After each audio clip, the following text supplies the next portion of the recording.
आमच्याकडे ओसी आहे. बच्चू कडूला नेहमी मीडियाप्रेमी आहे. ते मीडियाला मध्ये राहण्याची त्यांची सवय आहे. कोण्या मोठ्या माणसाला विरोध करणे आणि TRP मिळवणे हा त्यांचा धंदा झालेला आहे. पण सत्य परिस्थिती आहे की 4 वेळा युवासेना पार्टीच्या नावाने परमिशन मागितली, राष्ट्रवादी काँग्रेस अजितदादाची पक्ष आहे त्यांच्या नावाने परमिशन मागितली, भाजपच्या नावाने परमिशन मागितली. त्याच्या सगळ्या ओस्या आमच्याकडे आहे. 23 आणि 24 तारखेला जे परमिशन मागितली त्याची ओसी आहे.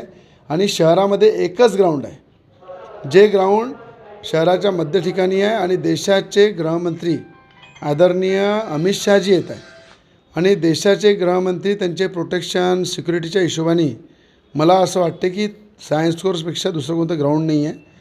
आणि त्यांची फक्त रॅली आहे आणि आम्ही मागणी त्यांच्या पहिले केलेली आहे, आमचा जो ओसी आहे. तर मला असं वाटतं की